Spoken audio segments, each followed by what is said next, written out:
الفاتحة.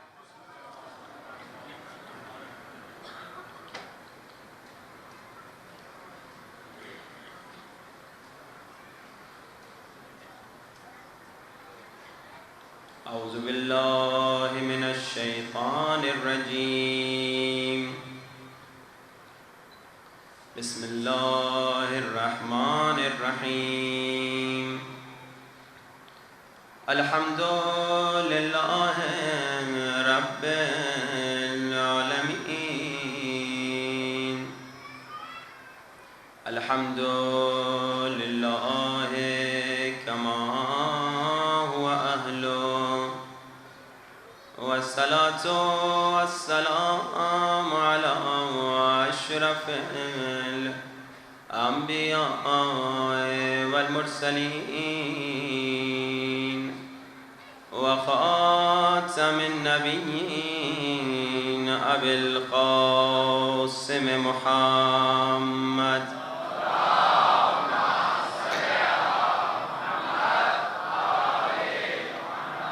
وآل الطيبين الطاهرين المعصومين. دعائے سرکار امام زمانہ سب مل کے بلند آواز. الہی عظم البلاء وبرح الخفا وانكشف الغطاء وانقطع الرجاء وضاقت الأرض ومنعت السماء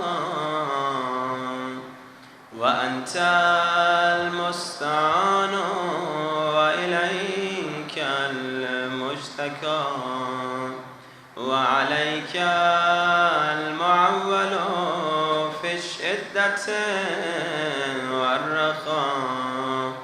اللهم صل على محمد وآل محمد أولي الأمر الذين فرضت علينا طاعتهم وعرفتنا بذلك منزلتهم، ففرج عنا بحق فرجا عاجلا قريبا كلمح البصر أو هو أقرب. بلند آواز. يا محمد يا علي يا علي يا محمد يا علي يا علي اكفياني فإنكما كافيان وانصراني فإنكما ناصران. يا مولانا يا صاحب الزمان الغوث الغوث أدركني أدركني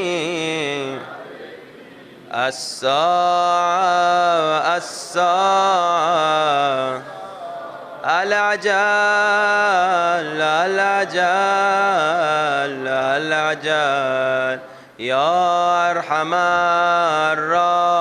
الراحمين بحق محمد وآله الطاهرين.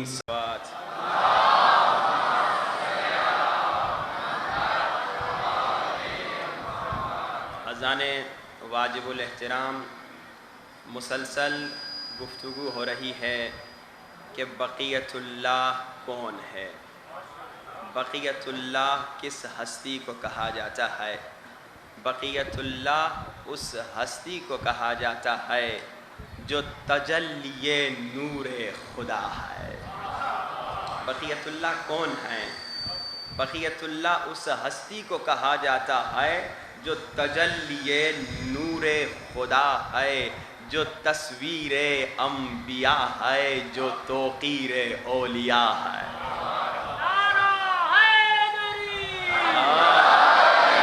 بقیت اللہ کس ہستی کو کہا جاتا ہے؟ بقیت اللہ اس ہستی کو کہا جاتا ہے جس کا نام لے کر ہم دعاؤں کے لیے ہاتھوں کو بلند کر کے کہتے ہیں، ہے ذہن میرا کند فکر رسا دے، ہے ذہن میرا کند فکر رسا دے، جبریل مجھے مدح کے الفاظ لکھا دے، جبریل مجھے مدح کے الفاظ لکھا دے، درکار مجھے غنچہ نرگس کی ثنا ہے، کاغذ کی جگہ زیر قلم پھول بچھا دے، کاغذ کی جگہ زیر قلم پھول بچھا دے، للہ کبھی پردہ غیبت کو ہٹا کر پیاسا ہوں مجھے شربت دیدار پلا دے۔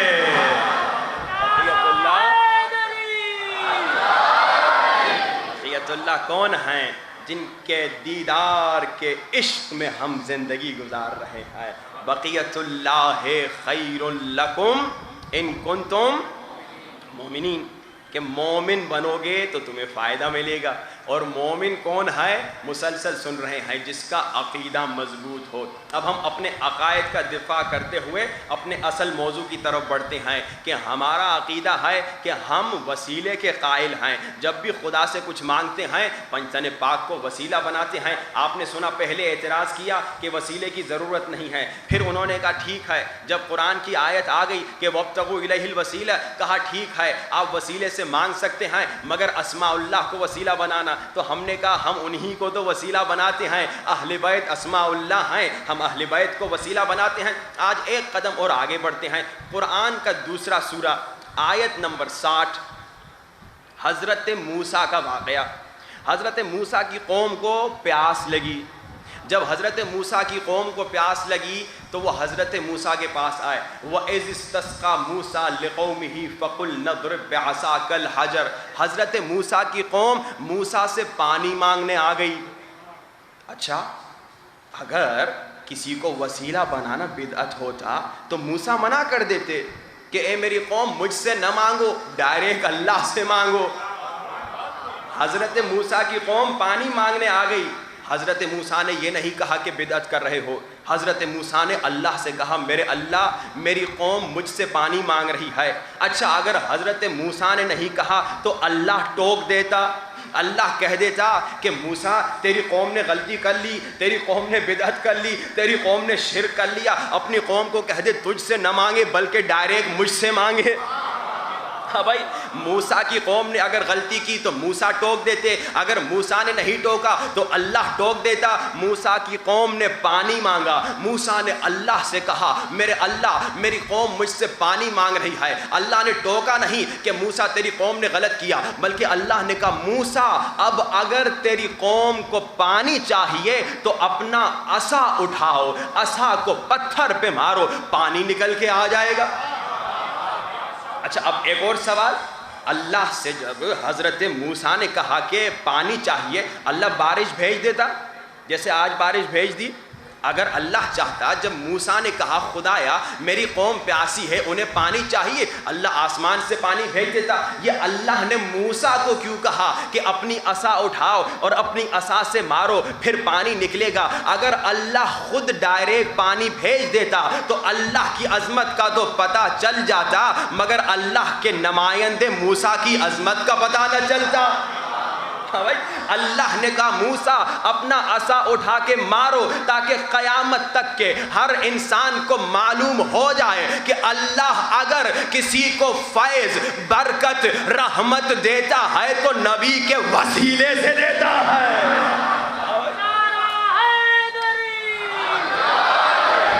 اللہ بارش بھیج سکتا تھا نا کہ بھائی اللہ کے نبی نے کہا اللہ قوم پیاسی ہے، اللہ بارش بھیج دیتا، مگر اللہ نے بارش نہیں بھیجی، کہا موسیٰ تیرے وسیلے سے فیض ملے گا۔ اچھا، اب ایک اور مسئلہ بھی یہاں سولو ہو رہا ہے، اور وہ کیا؟ اللہ نے موسیٰ کو یہ نہیں کہا موسیٰ اپنا ہاتھ مار دے۔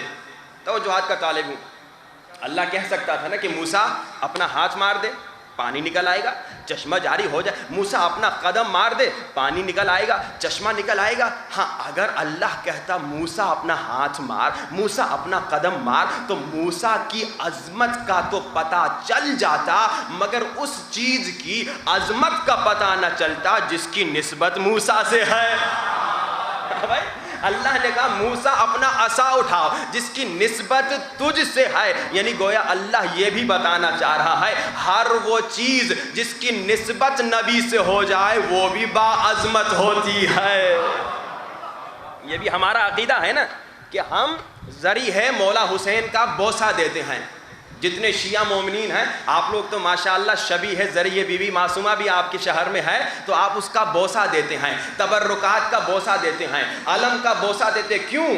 کیونکہ اس کی نسبت مولا حسین سے ہو گئی. اور یہی جو وسیلے کا انکار کرتے ہیں یہی لوگ اعتراض کرتے ہیں، کہتے ہیں زری کو چومنا نعوذ باللہ بدعت ہے، کہتے ہیں زری کو ہاتھ لگانا نعوذ باللہ بدعت ہے، زری پہ جانا نعوذ باللہ کہتے ہیں بدعت.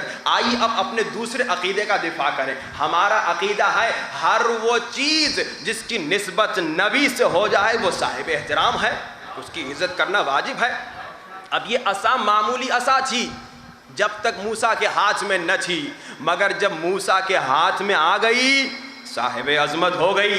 اسی طرح ایک عام لکڑی ہے، جب تک عام لکڑی ہے اس کی کوئی عزت نہیں ہے، مگر جب اس کی نسبت علم عباس سے ہو جائے اب وہ چومنے کے قابل ہے. اچھا یہ جو ہمارا عقیدہ ہے نا یہ بھی قرآن سے ثابت ہے. جیسے میں نے کیا کہا، ہم مذہب شیعہ جو ہے وہ فخر کی بات ہے، وہ مذہب ہے جس میں ہر عقیدہ قرآن سے بھی ثابت ہے، عقل سے بھی ثابت ہے، حدیث سے بھی ثابت ہے. ابھی تک پچھلے 4 دنوں میں گفتگو وسیلے پہ ہوئی، اب تھوڑا اور آگے بڑھیں. تبرکات آل رسول، تبرکات رسول، ہر وہ چیز جس کی نسبت نبی سے ہو جائے وہ قابل احترام ہے، وہ قابل عزت ہے. ذریعہ ہے مولا حسین کی نسبت مولا حسین سے ہو گئی، قابل احترام ہے. علم عباس سے کسی لکڑی کی نسبت ہو گئی، قابل احترام ہے. معمولی سا کپڑا ہے غلاف قرآن بن گیا، قابل احترام ہے. معمولی کاغذ ہے قرآن اس پہ لکھا گیا، قرآن سے نسبت ہو گئی، قابل احترام ہے. ہر وہ چیز جس کی نسبت نبی سے ہو جائے قابل احترام ہے. اب قرآن اٹھائیے، قرآن کا 12واں سورہ نام ہے سورہ مبارکہ یوسف، آیت نمبر 93. یہ آیتوں جو بتا رہا ہوں یہ لکھ لیجئے، گھر جا کے چیک بھی کیجئے گا. یہ اس لیے سنا رہا ہوں کہ آپ کے بچوں کو جوانوں کو یاد ہو، جب کوئی اعتراض کرے نا علم کو کیوں چوم رہے ہو تو فوراً یہ جواب دے دیں. ہاں بھائی جب کوئی اعتراض کرے کہ تم زری کو کیوں چوم رہے ہو فوراً جواب دے دیں. سورہ یوسف 12واں سورہ آیت نمبر 93. حضرت یوسف کو خبر ملی کہ میرے بابا میری جدائی میں اتنا گریہ کیا انہوں نے کہ ان کی آنکھیں سفید ہو گئیں. اچھا ادھر بریکٹس میں ایک اور مسئلہ بھی سولو ہو گیا. یہی لوگ جو وسیلے کا انکار کرتے ہیں یہی لوگ کہتے ہیں رونا بدعت ہے، یہی لوگ ہمارے رونے پر اعتراض کرتے ہیں. اب بھائی قرآن سے ثابت ہو گیا رونا بدعت نہیں ہے، انبیاء کی سنت ہے. نہیں حضرت یعقوب رو رہے ہیں، حضرت یعقوب نے یوسف کی جدائی میں گریہ کیا. اسی لیے تو شاعر کہتا ہے رونے کے لیے شہ پہ بنائی گئی آنکھیں، رونے کے لیے شہ پہ بنائی گئی آنکھیں، اس واسطے چہرے پہ سجائی گئی آنکھیں، اس واسطے چہرے پہ سجائی گئی آنکھیں. نابینا کوئی شہ پہ رونے کو جو مچلا، عباس کے روزے سے منگائی گئی آنکھیں. رونے کے لیے شہ پہ بنائی گئی آنکھیں. یہ رونا بدعت نہیں ہے، سنت انبیاء ہے. حضرت یعقوب نے گریہ کیا، حضرت یوسف کو خبر ملی تو حضرت یوسف نے کیا کہا، اذهبوا بقمیصی ھذا فالقوه علی وجہ ابی یأتی بصیرا. ترجمہ کیا ہے، جب یوسف کو خبر ملی کہ میرے بابا کی آنکھیں سفید ہو گئیں تو کہا یہ میرا کرتا لے جاؤ میرے بابا کی آنکھوں پر ڈالو، بابا کی آنکھوں میں نور آ جائے گا، آنکھیں پھر دیکھنا شروع ہو جائیں گی. اچھا آپ سوال پوچھوں، کیا ہمارا آپ کا کرتا کسی کو شفا دیتا ہے؟ اب ایک اور اعتراض کا جواب بھی مل گیا. یہ جو کہتے ہیں نبی ہم جیسا، ارے تمہارا کرتا کسی ٹھیک آدمی کے پاس بھی لے جاؤ تو بدبو سے بے ہوش ہو جائے. ہاں بھائی یہ تمہارے کرتے کا حال ہے، اور نبی کا کرتا وہ ہے جو نابینا کو شفا دیتا ہے. جب نبی کا کرتا تمہارے کرتے جیسا نہیں ہو سکتا تو خود نبی تم جیسا کیسا؟ ہاں بھائی، اب حضرت یوسف نے کہا کہ یہ میرا کرتا لے جاؤ، میرے بابا کی آنکھوں پہ رکھو، یأتِ بصیرہ، آنکھوں میں نور آ جائے گا۔ اور یہی ہوا، کرتا آنکھوں پہ رکھا گیا اور شفا مل گئی۔ تو اب معلوم ہوا کہ نبی کا کرتا شفا دیتا ہے۔ کیوں؟ یہ تو معمولی کپڑا تھا، معمولی دوسرے بھی بہت کپڑے تھے، وہ شفا نہیں دیتے، مگر اس کی نسبت کیونکہ یوسف نبی سے ہو گئی، اب یہ شفا دینے کے قابل ہو گیا۔ اب میں ایک جملہ ہدیہ کروں آپ مومنین کو عزیزان محترم، یہ جو مٹی زمین پر ہے یہ شفا نہیں دیتی ہے، ہر مٹی شفا نہیں دیتی ہے، ہر مٹی شفا نہیں دیتی ہے، مگر جس مٹی کی نسبت میرے مولا حسین سے ہو جائے، ہر مٹی شفا نہیں دیتی، مگر جس مٹی کی نسبت مولا حسین سے ہو جائے وہ خاک شفا کہلاتی ہے۔ اور یہ خاک شفا کوئی معمولی مٹی نہیں، بہت عظیم مٹی ہے۔ ایران کا واقعہ ہے، شاہ عباس صفوی کا زمانہ تھا، ان کے زمانے میں ایک عیسائی بادشاہ نے، عیسائی عالم تھا یا جادوگر تھا، اسے ایران بھیجا اور کہا کہ بھائی ہمارے اس عالم کے ساتھ مناظرہ کرو، اگر تم جیت گئے تو ہم مسلمان ہو جائیں گے، اگر یہ جیت گیا تو تم عیسائی ہو جاؤ۔ اب اس عالم یا جادوگر کا حربہ کیا تھا؟ یہ کہتا تھا ہاتھ میں کچھ چھپاؤ، میں تمہیں بتا دوں گا تمہارے ہاتھ میں کیا ہے۔ اب لوگ چھپاتے تھے اور یہ فوراً بتا دیتا تھا تمہارے ہاتھ میں یہ ہے، تمہارے ہاتھ میں یہ ہے۔ تو لوگ پریشان ہو گئے۔ تو اس زمانے کے جو بہت بڑے عالم تھے ملا محسن فیض کاشانی، ان کے پاس یہ آ گیا، ان کو کہا کہ آپ ہاتھ میں کچھ چھپائیے، میں آپ کو بتاتا ہوں کہ آپ کے ہاتھ میں کیا ہے۔ ملا محسن فیض کاشانی نے کربلا کی مٹی سے بنی ہوئی تسبیح اپنے ہاتھوں میں چھپا دی۔ اب جیسے ملا محسن فیض کاشانی نے کربلا کی تسبیح چھپائی، یہ جادوگر تھا، عالم تھا، جو بھی تھا، حیران ہوتا گیا، پریشان ہوتا گیا، اور پریشان ہونے کے بعد کہتا ہے ملا محسن فیض کاشانی آپ نے اپنے ہاتھوں میں کیا چھپایا ہے؟ ملا محسن فیض کاشانی نے کہا ارے تیرا کمال ہے نا کہ تو بتاتا ہے کہ میرے ہاتھ میں کیا ہے، مجھے بتا دے میرے ہاتھ میں کیا ہے۔ یہ جادوگر، یہ عیسائی حیران ہو کے کہتا ہے میں کیا بتاؤں تمہارے ہاتھ میں کیا ہے، مجھے تو تمہارے ہاتھوں میں جنت کا ٹکڑا نظر آ رہا ہے۔ میں کیا بتاؤں کہ تمہارے ہاتھوں میں کیا ہے، مجھے تیرے ہاتھوں میں جنت کا ٹکڑا نظر آ رہا ہے۔ تو ملا محسن فیض کاشانی نے ہاتھ کو کھولا اور کربلا کی تسبیح دکھائی، کہا یہ میرے مولا حسین کے کربلا کے خاک کی تسبیح ہے۔ جیسے عیسائی نے سنا تو یہ کہتا ہوا شیعہ ہو گیا کہ جب تمہاری تراب میں یہ کمال ہے تو اب جو ابو تراب ہوگا تمہاری بھائی جب یا رسول اللہ یا اللہم صلی علی محمد وآل محمد وعجل، بھائی تمہاری تراب میں یہ کمال ہے، تمہاری مٹی میں یہ کمال ہے، جو ابو تراب ہوگا کتنا عظیم ہوگا۔ اور یہ عیسائی شیعہ ہو جاتا ہے۔ تو دیکھیے ہمارے جتنے بھی عقائد ہیں اس پر دلیل ہے۔ ہم احترام کرتے ہیں ذریح کا، ہم احترام کرتے ہیں علم کا، کیوں؟ کیونکہ اس کی نسبت حضرت عباس سے ہو گئی۔ بس اب ایک جملہ میرے کو کہنے دیجئے، ہم اس لکڑی کا احترام تو کرتے ہیں جس کی نسبت حضرت عباس کے علم سے ہو جائے، لیکن اب ایک سوال پوچھوں، یقیناً اس علم کا احترام واجب ہے، لیکن اس علم سے زیادہ احترام واجب اس عباس کے بھتیجے کا ہے جو ہمارا زمانے کا امام ہے۔ صحیح کہہ رہا ہوں یا نہیں؟ علم کا احترام واجب ہے، مگر علم کے احترام سے زیادہ احترام امام زمانہ کا احترام واجب ہے۔ زبان سے تو کوئی شیعہ نہیں ہے جو امام زمانہ سے بے ادبی کرے، زبان سے تو کوئی مسلمان نہیں ہے جو فرزند زہرا یوسف زہرا امام زمانہ کی بے احترامی کرے، لیکن عمل سے اکثر نظر آ رہا ہے کہ ہم امام زمانہ کی بے احترامی کر رہے ہیں۔ مثالیں دیتا ہوں ابھی آپ کو ایک مثال دوں۔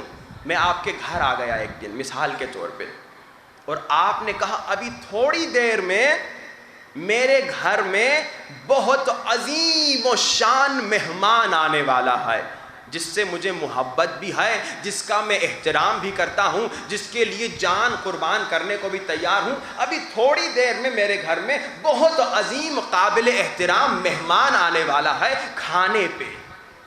اور میں نے آپ کے گھر کو دیکھا، صحن میں کچرا، صفائی نہیں. آپ کے کمروں میں دیکھا کچرے سے بھرا ہوا، آپ کے کچن میں دیکھا کچرا ہی کچرا. آپ نے تو گھر کو صاف تک بھی نہیں کیا. آپ نے کہا کہ کھانے کو ایک مہمان آ رہا ہے، کھانے پہ ایک عظیم مہمان آ رہا ہے، مگر آپ نے کھانا کچھ تیار نہیں کیا. بھائی ہمارے ہاں تو یہ عادت ہے کہ جب کوئی بڑا مہمان آتا ہے جس کی بڑی عزت کرتے ہیں، جس کا بڑا احترام کرتے ہیں، اس کے 1-2 دن آنے سے پہلے انتظامات کرنا شروع کر دیتے ہیں کہ بڑا عظیم مہمان آ رہا ہے. مگر میں آپ کے گھر آیا اور آپ نے کہا ابھی تھوڑی دیر میں بہت بڑا عظیم مہمان آنے والا ہے. بڑا میں اس کا احترام کرتا ہوں، بڑی میں اس کی عزت کرتا ہوں، مگر گھر میں آپ نے صفائی نہیں کی، آپ نے کھانا نہیں پکایا، کوئی انتظام نہیں کیا. ہر دیکھنے والا یہ دیکھ کر کہے گا یہ تمہارا انتظار کیسا ہے، سچا ہے یا جھوٹا؟ ہر انسان عقل مند یہی کہے گا کہ یہ تو جھوٹا انتظار ہے. ادھر سے تم کہہ رہے ہو کہ اس شخص کا انتظار ہے، تھوڑی دیر میں آنے والا ہے، جس کی عزت کرتا ہوں، جس کا احترام کرتا ہوں، جس سے محبت کرتا ہوں، جس پہ جان قربان کرنے کو تیار ہوں، مگر ابھی وہ تھوڑی دیر میں تمہارے گھر میں آنے والا ہے، مگر تم نے کوئی انتظام نہیں کیا، تم نے کوئی صفائی کا انتظام نہیں کیا، تم نے کوئی کھانے کا انتظام نہیں کیا. یا تو اس شخص کا احترام نہیں کرتا یا تو تیرا انتظار جھوٹا ہے. آج ہم الاجل تو کہہ رہے ہیں، میں نے کیا کہا، جیسے علم عباس کا احترام کرتے ہو ویسے عباس کے بھتیجے کا بھی احترام واجب ہے. امام زمانہ حضرت عباس کے بھتیجے ہیں، واجب ہے امام کا احترام کرنا. میں زبان سے کہہ رہا ہوں الاجل الاجل الاجل، آئیے مولا، مگر میری زندگی میں کوئی تیاری نہیں، کوئی تیاری نہیں. یہ الاجل زبان سے کہنا یعنی میں امام کی توہین کر رہا ہوں کہ زبان سے کہہ رہا ہوں آئیے اور عمل سے کہہ رہا ہوں نہ آئیے. ذرا ہماری زندگیوں کو دیکھ لیں، ہماری لائف کو دیکھ لیں، ہماری لائف کا کیا حال ہے، ہماری زندگی کا کیا حال ہے. ہر جگہ پہ ہم کہہ رہے ہیں امام زمانہ نہ آئیے. آپ کہیں گے مولانا یہ کیا کہہ رہے ہیں آپ؟ ہم کبھی نہیں کہتے امام زمانہ نہ آئیے، ہم تو مسلسل کہتے آئیے. میں آپ کو مثال دیتا ہوں، ہماری شادیوں کا کیا حال ہے. ہماری شادیوں میں مکس گیدرنگ ہوتی ہے، گانے ہوتے ہیں، میوزک ہوتا ہے، کچھ نہ ہو اسراف تو پکا ہوتا ہے. کئی مرتبہ نظر آئے ایک رات میں 30 لاکھ خرچہ ہو رہا ہے. 30 لاکھ روپے جو کتنے بیچارے غریب لوگوں کا پورا سال کا خرچہ ہے، مگر ہم شادیوں میں لٹا رہے ہیں. میوزک بھی ہے، مکس گیدرنگ بھی ہے. تو ہم اپنی شادیاں اس انداز سے کر کے امام زمانہ کے لیے ایک نو انٹری بورڈ لگا رہے ہیں. ہم جب ایسی شادی کر رہے ہیں کہہ رہے ہیں امام زمانہ آپ نہ آئیے، کیونکہ جہاں پہ اسراف ہو، جہاں پہ میوزک ہو، جہاں پہ مکس گیدرنگ ہو، جہاں پہ حرام ہو، انما یرید اللہ لیذھب عنکم الرجس اہل البیت ویطہرکم تطہیرا، جہاں پر رجس ہو وہاں اہل بیت نہیں آتے. کیا ہم اپنی شادیوں کو مصائب امام حسین سے شروع کرتے ہیں؟ لوگ مذاق اڑاتے ہیں، کہتے ہیں شادی میں کوئی مصائب بیان کیا جاتا ہے. مگر جب مولا کے پاس ایک شخص آیا، کہا مولا میرے بیٹے کی شادی میں آئیے، کیا کہا مولا نے کہ کربلا کے بعد ہم نے شادیوں میں جانا چھوڑ دیا، لیکن جب بہت اصرار کیا، کہا اگر بہت اصرار کہتے ہو تو ہمارے دادا حسین، بابا حسین کی مجلس کا انتظام کرو تو ہم مجلس میں تھوڑی دیر آ جائیں گے. یعنی اگر ہم چاہتے ہیں ہماری شادیوں میں امام زمانہ آئیں تو تھوڑا سا مصائب سے آغاز کریں، مگر نہیں، ہم تو میوزک سے آغاز کرتے ہیں، ہم تو اسراف سے آغاز کرتے ہیں، ہم تو بے حجابی اور بے حیائی سے آغاز کرتے ہیں. بھائی کتنے مومنین کے بچوں کی شادیاں ہوئی ہوگی، سچ بتائیے آپ نے اپنے بیٹے یا اپنی بیٹی کی شادی کے آغاز میں کوئی دعائے امام زمانہ پڑھی؟ اللہم کل ولی کا الہی عظم البلا، آل یاسین، دعائے ندبہ، کیا ان دعاؤں سے اپنے بیٹے یا بیٹی کی شادی کروائی؟ اکثر کو دیکھا گیا نہیں کروائی.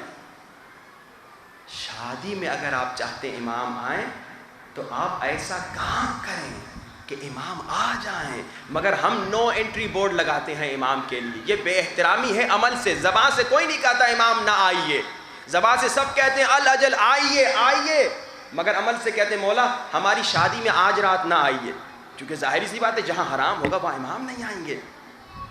احترام کریں امام زمانہ کا، یہ جو ہم امام کو بھلا دیتے ہیں۔ اکثر لوگ کہتے ہیں کہ اچھا ہم ابھی تیار نہیں ہیں، مگر جب امام زمانہ آئیں گے تب ہم تیار ہو جائیں گے۔ ایک آپ کو اور ایک مثال دوں، یہاں میں مجلس پڑھنے آیا ہوں، میں آ کے یہاں پر بیٹھ جاؤں اور میں یہاں بیٹھ کر کہوں کہ جناب آدھا گھنٹہ آپ لوگ بیٹھیے میں مجلس تیار کرنا چاہتا ہوں، تو آپ لوگ کیا کہیں گے؟ کہیں گے مولانا صاحب آپ کو ایک مہینہ پہلے بتایا گیا تھا کہ آپ کو یہاں مجلس پڑھنی ہے، تو آپ نے پہلے تیاری کیوں نہیں کی؟ یہ یہاں بیٹھ کے ہمارا ٹائم کیوں ضائع کر رہے ہیں؟ آپ کو بات اچھی لگے گی، دوسرے دن آدھا مجمع نہیں آئے گا، کہا عجیب مولوی ہے، گھر سے تیاری کر کے نہیں آیا، ہمارے سامنے بیٹھ کے تیاری کر رہا ہے۔ آپ کو ایسا مولوی پسند نہیں ہے جو آپ کے سامنے بیٹھ کے مجلس کی تیاری کرے، اور آپ کہہ رہے ہیں امام زمانہ آئیں گے تب ہم تیار ہو جائیں گے۔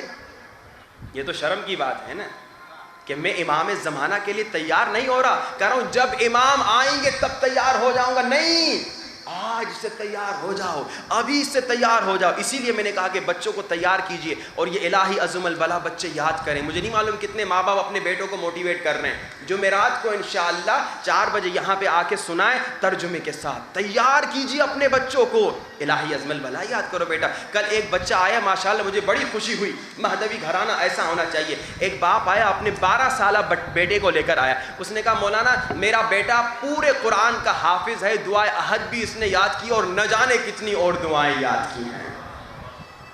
دیکھیے مہدوی گھرانہ ایسا ہوتا ہے کہ اپنے بیٹے کو موٹیویٹ کرے، اپنی بیٹی کو موٹیویٹ کرے کہ بیٹا دعائے احد یاد کرو۔ اور ہمارا کیا حال ہے؟ ہم خود امام کو بھلا چکے ہیں۔ ابھی کتنے لوگوں کے ہاتھوں میں موبائل ہے، جتنے مومنین یہاں بیٹھے ہیں مومنات، ہر ایک کے پاس ایک ایک موبائل تو پکا ہوتا ہے۔ ایک سوال پوچھوں، آپ صبح اٹھتے ہیں پہلے موبائل کو اٹھاتے ہیں، ہے بات صحیح کہ غلط؟ موبائل کو دن میں ایک بار تو پکا چارج کرتے ہیں، ایس ایم ایس بار بار چیک کرتے ہیں کہ نہیں کرتے؟ فیس بک چیک کرتے ہیں موبائل پہ، واٹس ایپ چیک کرتے ہیں موبائل پہ، دن میں کم سے کم 10 15 20 25 30 مرتبہ موبائل کو آپ چیک کرتے ہیں، کھولتے ہیں، اور ہمیشہ 24 گھنٹہ نہ تو کم سے کم جب آپ سوتے ہوں گے تو الگ رکھتے ہوں گے، پورا دن 10 گھنٹے 12 گھنٹے موبائل آپ کے جیبوں میں رہتا ہے، آپ کے قریب رہتا ہے۔ بڑی محبت ہے موبائل سے، کیا اتنی محبت امام زمانہ سے ہے؟ کتنی اٹیچمنٹ ہے ہماری موبائل سے کہ موبائل ہمیشہ جیب میں ہوگا، بار بار موبائل کو میں چیک کروں گا۔ کیا ہم اتنی مرتبہ دن میں امام زمانہ کو یاد کرتے ہیں؟ آپ موبائل کو چارج کرتے ہیں نا، کیا امام زمانہ کی محبت کو اتنی مرتبہ دن میں چارج کرتے ہیں؟ امام کی محبت کیسے چارج ہوگی؟ امام کی محبت دعائے احد پڑھنے سے چارج ہوگی۔ جیسے آپ صبح اٹھتے ہی موبائل کو چارج کرتے ہیں یا رات کو سونے سے پہلے موبائل کو چارج پہ لگاتے ہیں، اسی طرح رات کو سونے سے پہلے زیارت آل یاسین پڑھیے، صبح اٹھتے ہی دعائے احد پڑھیے۔ اب بار بار موبائل کو اٹھاتے ہیں نا، اسی طرح بار بار امام زمانہ کو یاد کیجئے۔ کیسے؟ بہت آسان ہے، بار بار اللہم صلی علی محمد و آل محمد وعجل فرجہم پڑھیے۔ تو مشکل کام ہے؟ آج میں آپ کو ایک پریکٹس کرنے کے لیے کہتا ہوں، انشاءاللہ جتنے مومنین ہیں، اگر کل یاد رہا میں آپ سے پوچھوں گا 500 مرتبہ صلوات پڑھیے جب سے صبح سے اٹھتے ہیں، اللہم صلی علی محمد و آل محمد وعجل فرجہم۔ کل رات یعنی کل شام کو مجلس میں آنے سے پہلے ہر مومن ہر مومنہ کم سے کم 500 مرتبہ صلوات پڑھ چکا ہو مومن، اور وہ صلوات ہدیہ کیجئے امام زمانہ کو، اور یہ اپنی عادت ڈال دیجئے۔ 40 تک 46 تک اس سال انشاءاللہ ہر روز 500 مرتبہ صلوات پڑھیے وعجل فرجہم کے ساتھ، اور مولا امام زمانہ کو ہدیہ کر دیجئے۔ اور صرف مہدوی گھرانہ کون ہے؟ آپ خود بھی پڑھ رہے ہیں تو بچوں کو بھی کہیے بیٹا یہ تسبیح لو۔ اب تو ویسے ہی اسکول ابھی بند ہیں، گھر میں بیٹھے ہوئے، اسکول بھی کھل جائیں تو اسکول جاتے ہوئے تسبیح پڑھتے رہیں، اللہم صلی علی محمد و آل محمد وعجل فرجہم۔ مہدوی گھرانہ وہ ہے کہ جب باپ 500 مرتبہ صلوات پڑھ کے امام زمانہ کو ہدیہ کرتا ہے تو بیٹا بھی وہی کرتا ہے، بیٹی بھی وہی کرتی ہے، پورا گھرانہ صلوات مولا کو ہدیہ دیتا ہے۔ اب یہ آپ کو ٹریننگ، پریکٹس کل تو پوچھوں گا، ہر روز تو نہیں پوچھ سکوں گا، لیکن کوشش کیجئے اس سال 40 تک، جہنم تک، ہر روز آپ 500 مرتبہ صلوات پڑھیں، امام زمانہ کو ہدیہ کریں۔ اور اگر نہیں پڑھ سکتے تو خود کو کہہ دیں کہ میری محبت امام سے کتنی کمزور ہے کہ موبائل تو دن میں 24 گھنٹے کھولتا ہوں، بند کرتا ہوں، چارج کرتا ہوں، چیک کرتا ہوں، مگر امام کے لیے میں 500 مرتبہ صلوات نہیں پڑھ سکتا، یعنی میری محبت کتنی کمزور ہے، کتنی کمزور ہے، کتنی کمزور ہے۔ ہم امام زمانہ، اللہم صلی علی محمد وآل محمد، امام زمانہ سے بہت دور ہو چکے ہیں۔ مہدوی گھرانہ وہ ہے جو امام زمانہ کے قریب ہوتا ہے، امام زمانہ کے قریب ہوئیے، ہم نے امام کو بھلا دیا۔ ایک اور سوال پوچھتا ہوں، ماشاءاللہ محنتی مومنین بیٹھے ہیں، کوئی بیچارہ مہینے میں 10,000 کماتا ہوگا، کوئی مہینے میں 20,000 کماتا ہوگا، کوئی بہت بڑا مالدار ہوگا تو مہینے میں 50,000 کماتا ہوگا۔ اگر آپ کا، جتنے مومنین مومنات بیٹھے ہیں، اگر آپ کا 1,00,000 روپیہ گم ہو گیا، کیا کریں گے آپ؟ آرام سے سو جائیں گے؟ پورا گھر ڈھونڈیں گے یہ کہاں گر گیا، پورا راستہ جہاں سے آپ آئے ہیں وہ پورا راستہ ڈھونڈیں گے یہ میرا 1,00,000 روپیہ کدھر گر گیا۔ ایسا کریں گے یا نہیں کریں گے؟ یہی کریں گے، پکی بات ہے۔ خواتین کی ایک چونی گم ہو جائے، پورا گھر ڈھونڈتی رہیں گی یہ میری سونے کی انگوٹھی کہاں چلی گئی۔ کریں گے یہ ایسے کہ نہیں؟ پکی باتیں کریں گے۔ آپ کا 1,00,000 تو بہت بڑی بات کر رہا ہوں، کسی کا 10,000 روپیہ بھی گم ہو جائے پاگلوں کی طرح ڈھونڈتا رہتا ہے۔ کیوں بھائی؟ پیسے سے اتنی محبت ہے۔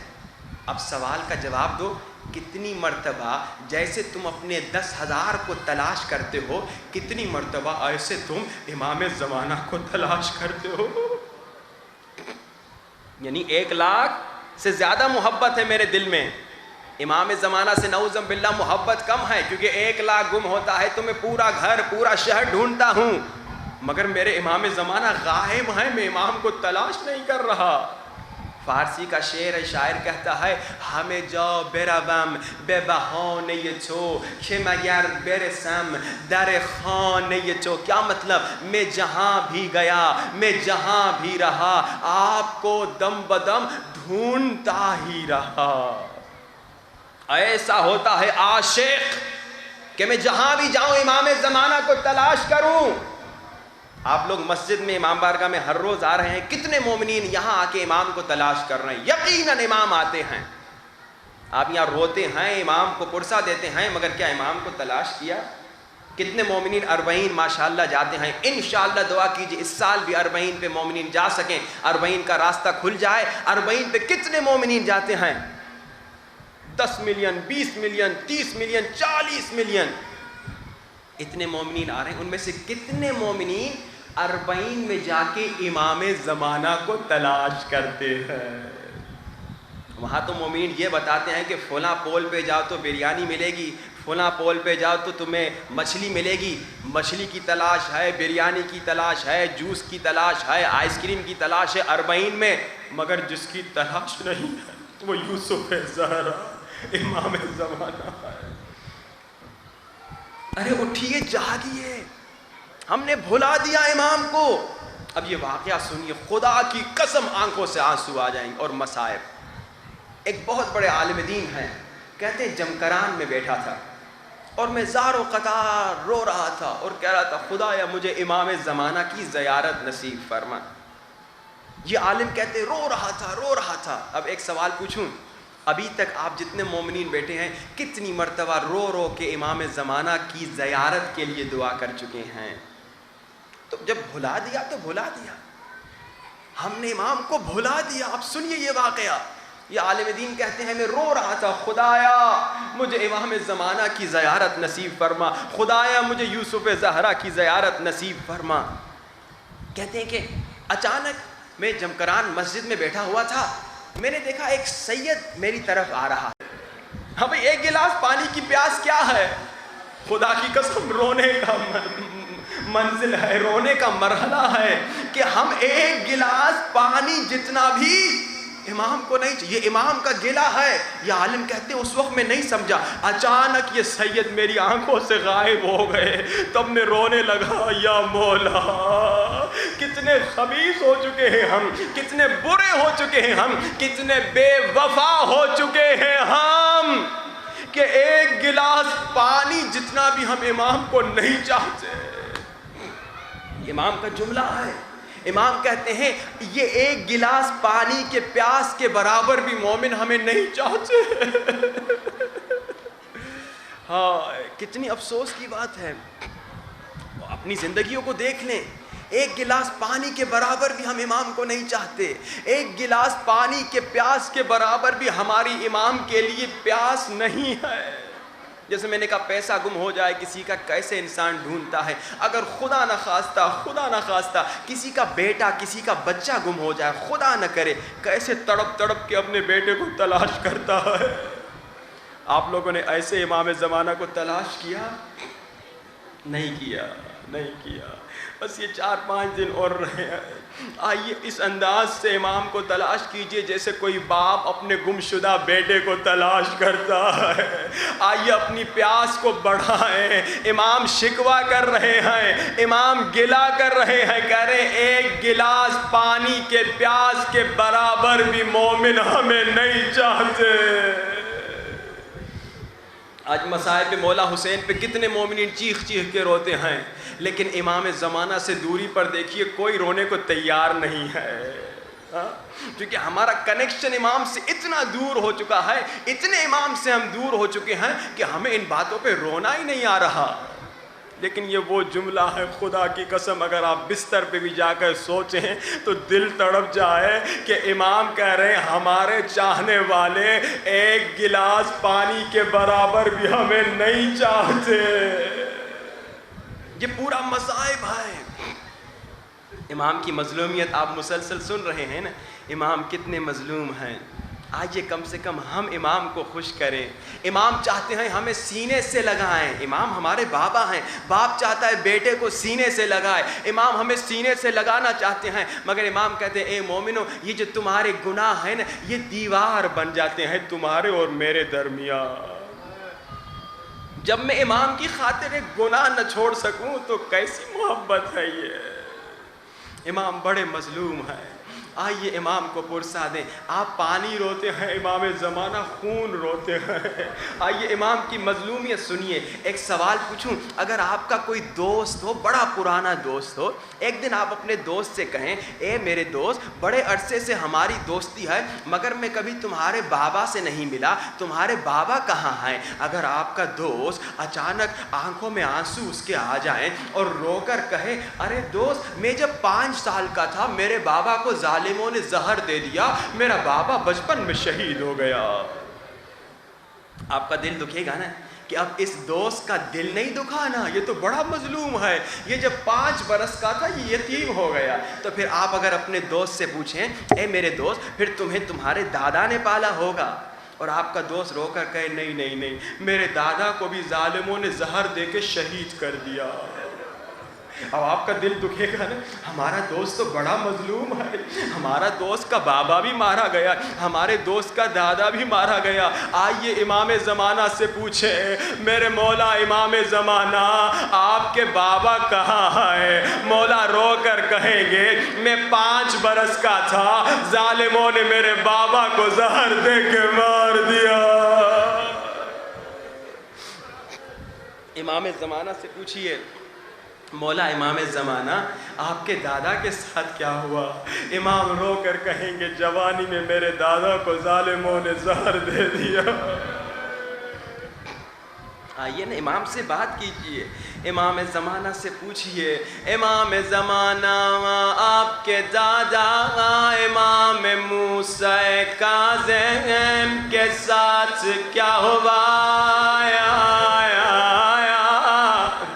امام رو کر کہیں گے 14 سال زندانوں میں پھر آیا، اور ظالموں نے زہر دے کے مار دیا، شہید کر دیا۔ امام سے بات کیجئے، امام سے پوچھئے میرے مولا میرے آقا میری جان آپ پہ قربان، مولا آیا مولا آپ کے دادا زین العابدین کے ساتھ کیا ہوا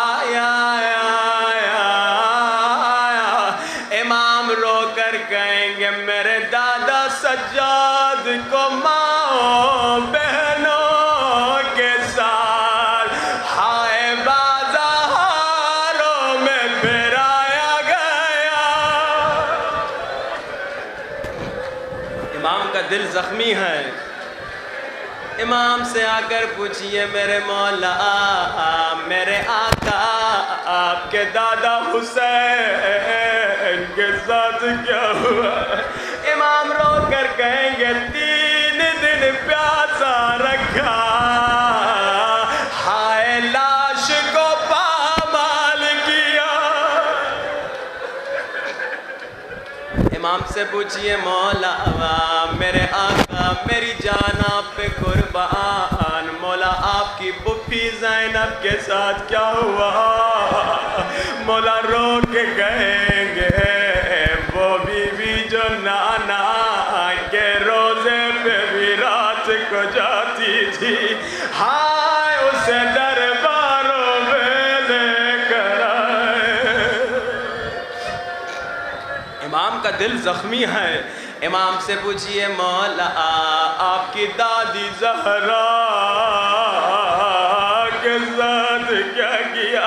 مولا رو کے کہیں گے ظالموں نے آگ کا دروازہ گرایا ہائے اماں کی پسلیاں ٹوٹی.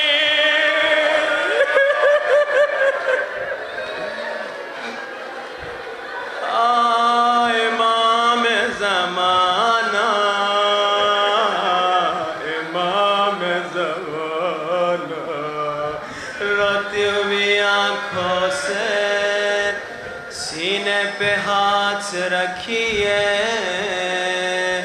آنکھوں کو بند کیجئے سب مل کے بلند آواز سے السلام علی الحسین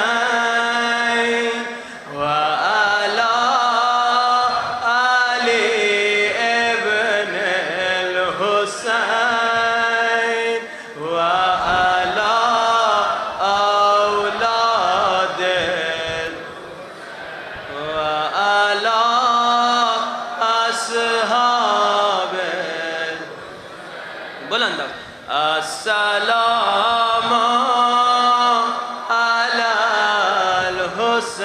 الحسین علی ابن وعلی اولاد الحسین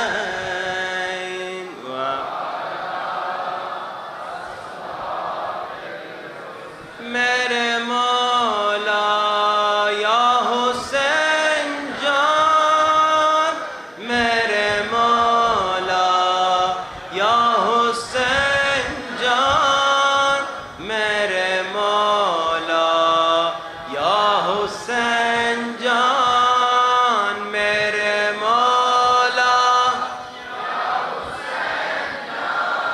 میرے مولا یا حسین جان بلند آواز سے میرے مولا یا حسین جان میرے مولا یا حسین جان میرے مولا یا حسین جان میرے مولا یا حسین جان میرے مولا یا حسین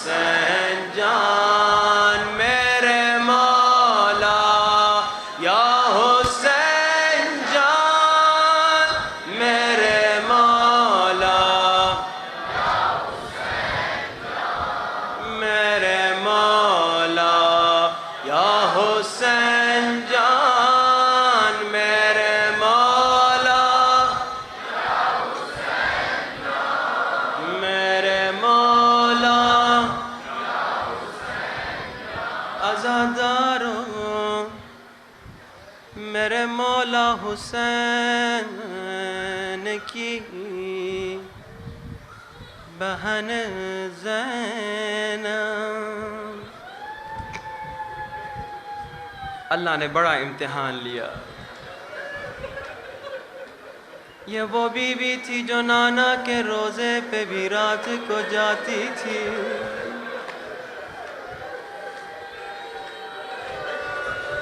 کربلا کے بعد ظالم اس بی بی کو قیدی بنا کے کوفہ لے کر آئے.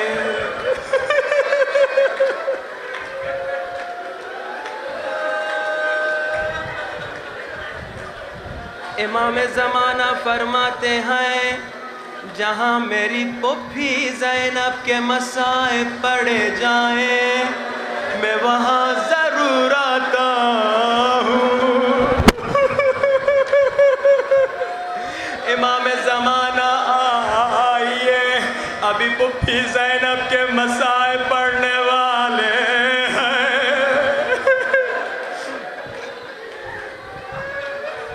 عزاداروں. بی بی زینب پہلے بھی ایک مرتبہ کوفے آئی تھی مگر کب؟ جب بابا علی کی حکومت کا زمانہ تھا. ساتھ میں حسن تھے، حسین موجود تھے، عباس موجود تھے. جب بی بی کا قافلہ کوفے کے دروازے پہ پہنچا عزادار و تاریخ بتاتی ہے دن کا وقت تھا. مولا حسن نے پوچھا بابا علی کیا حکم ہے؟ علی کی غیرت سنو گے. علی نے کہا حسن بیٹا دن میں زینب کو او بازار سے نہ لانا. حسن بھی ساتھ تھے، عباس بھی موجود تھے. بی بی چادر میں تھی، بی بی محمل میں تھی مگر علی کہہ رہے ہیں حسن بیٹا زینب کو دن کو بازار سے نہ لانا.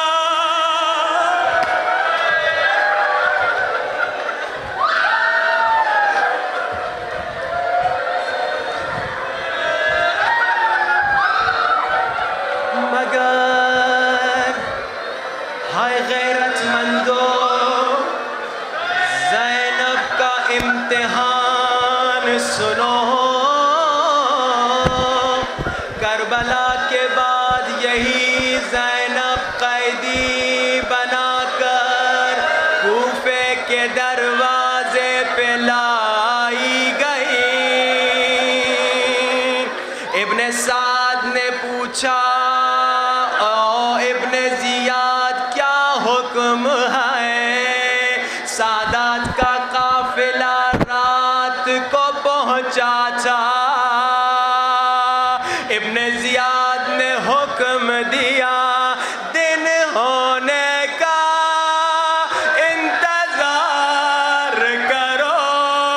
ہزاروں شرابیوں بدماشوں کا مجمع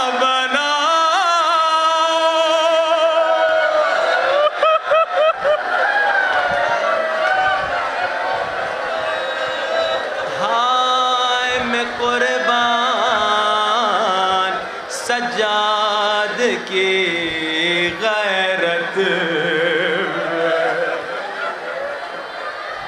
آج بڑا مصائب پڑھنا ہے، تھکنا نہیں ہے، بس چند دن اور بچے ہیں. فارسی کا شعر سنانا چاہتا ہوں. شاعر بی بی زینب کے مصائب بیان کر رہا ہے. بی بی زینب اپنے بھائی حسین سے بات کر رہی ہیں، رو رو کے کہہ رہی ہیں اے حسین جانا میری جان میرے بھائی حسین چشمت رو ببند بھیا اپنی آنکھوں کو بند کر لو اشارہ سمجھو اے حسین جانم چشمت رو ببند حسین اپنی آنکھوں کو بند کر دو جان زہرا اصرار می کنم چشمت را ببند حسین تجھے اما زہرا کا واسطہ اپنی آنکھوں کو بند کر لے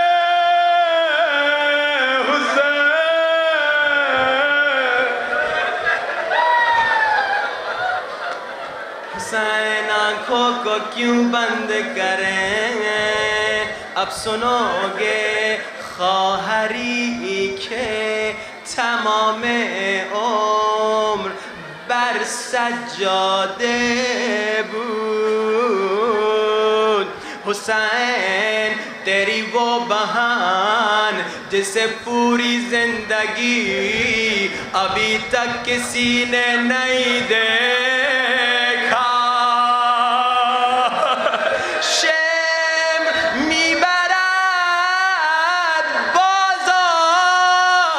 چشمت رو ببند اسی بہن کو شمر بازار لے جا رہا حسین آنکھوں کو بند کر دو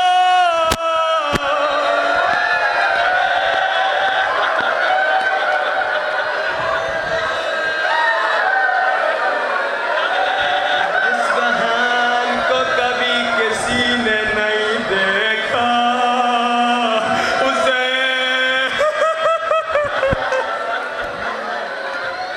روتی ہوئی آنکھوں سے سب مل کے کہیے یا حسین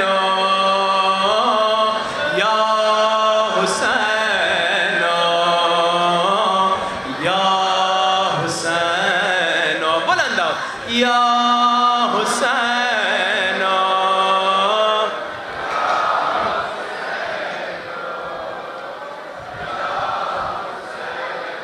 آزادارو آج بی بی زینب کے مصائب پڑھنے ہیں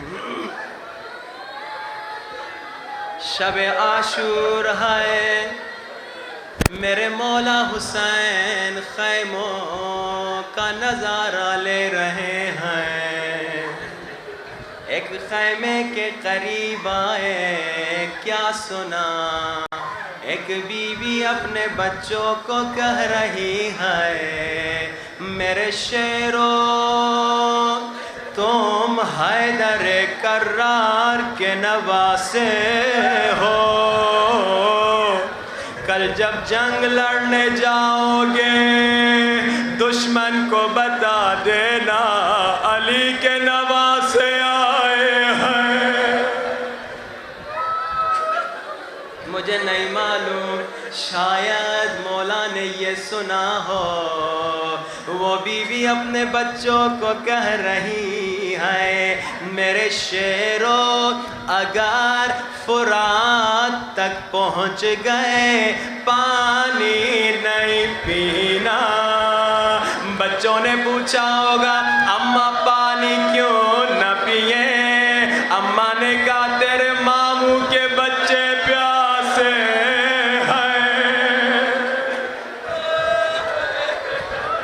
آج کوئی گھٹ گھٹ کے نہ روئے امام زمانہ کو بلانا ہے عاشور کا دن آیا ایک ایک کر کے شہادتیں ہو رہی ہیں مگر اونو محمد کو اجازت نہیں ملی بیٹے ماں کے پاس آئے اماں ماموں اجازت نہیں دے رہے بی بی زینب نے کہا حسین میرے بیٹوں کو اجازت دے مولا نے فرمایا عبداللہ نہیں ہے بی بی نے فرمایا اجازت لے کر آئی ہو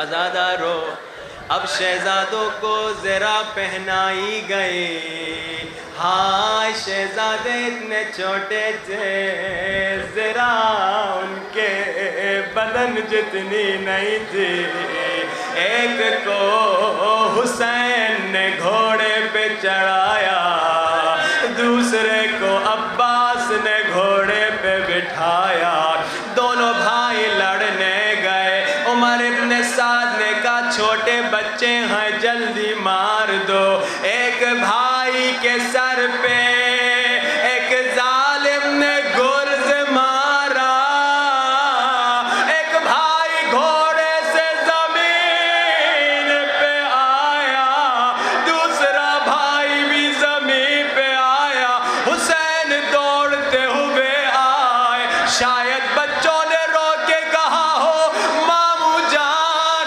اماں کو کہیے گا ہم فرات تک گئے تھے مگر پانی نہیں پیا،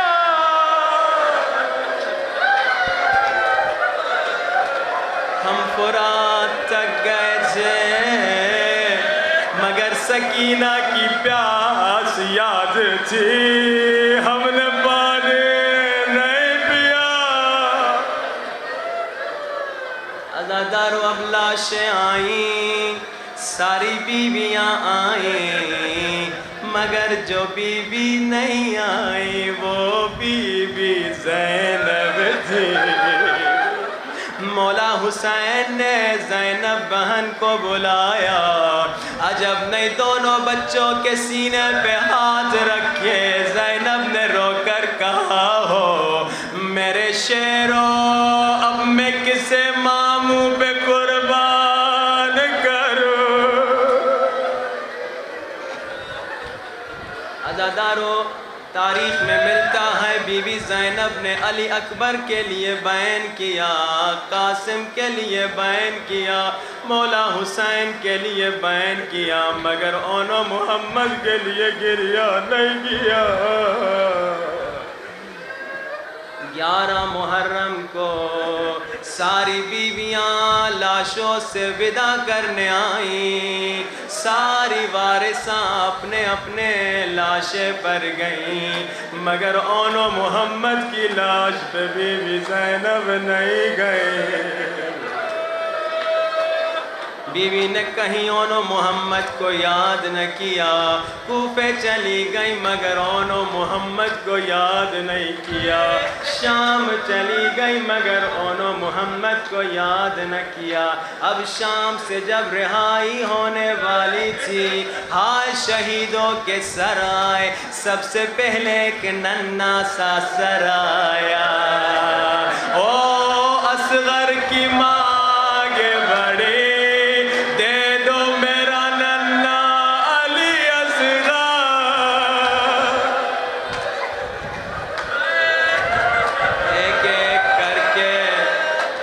سر لائے گئے، یہاں اچانک ایک سر آیا، ساری بیویاں کھڑی ہو گئیں، بی بی زینب نے کہا دے دو میرے حسین کا سر، بھائی کے سر کا بوسہ لیا، یہاں اچانک 2 ننھے چھوٹے سر آئے، ہائے آواز بلند ہوئی کیا ان سروں کی کوئی وارثہ ہے؟ ساری بیویوں نے بی بی زینب کو دیکھا، بی بی زینب نے سر جھکا دیا، اونو محمد کو نہیں دیکھا۔ ظالم نے کہا کیا ان سروں کی وارثہ شام غریبہ میں جل کے مر گئی، یا فضا سے برداشت نہ ہوا، دونوں سروں کو لیا، بی بی زینب کی خدمت میں آئی، کہا بی بی آپ کے شہزادے، شاید بی بی نے کہا ہو میں نے بچے حسین پہ صدقہ کر دیے،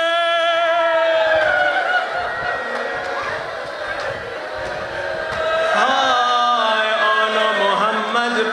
بیویاں نہیں کیا.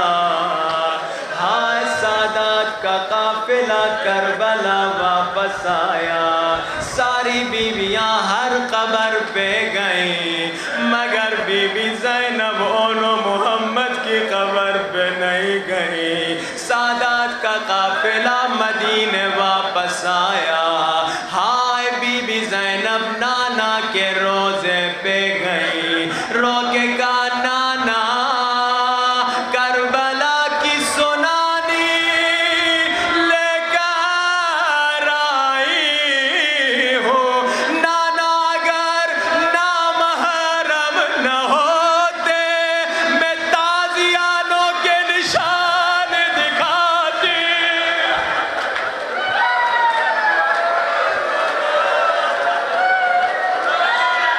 مگر نانا کے پاس بھی اونو محمد کا شکوہ نہیں کیا.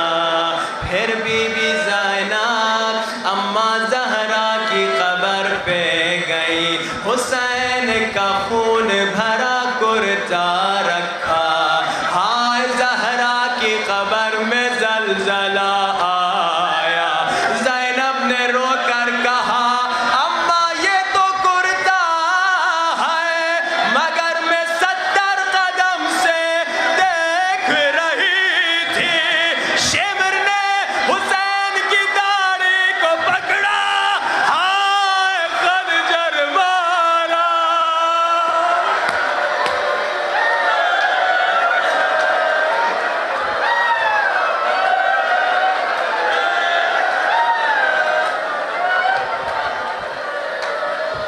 بس میں نے ختم کیا. مگر اماں زہرا کی قبر پہ بھی شکوہ نہیں کیا. اونو محمد کو یاد نہیں کیا. اب بی بی زینب اپنے گھر واپس آئی.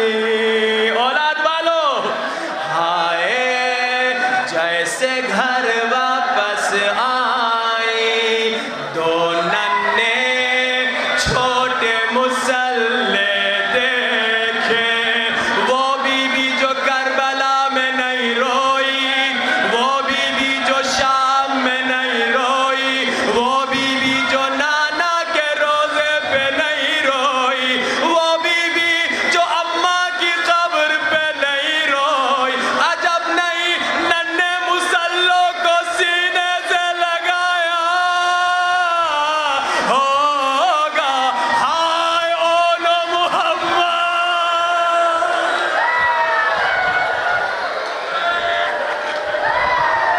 اللہم اجل ولیک الفرج. اللہم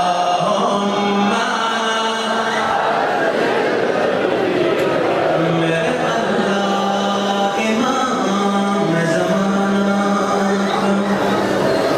چند ظہور فرما. میرے اللہ ہمارے گھرانے کو مذہبی گھرانہ بنا.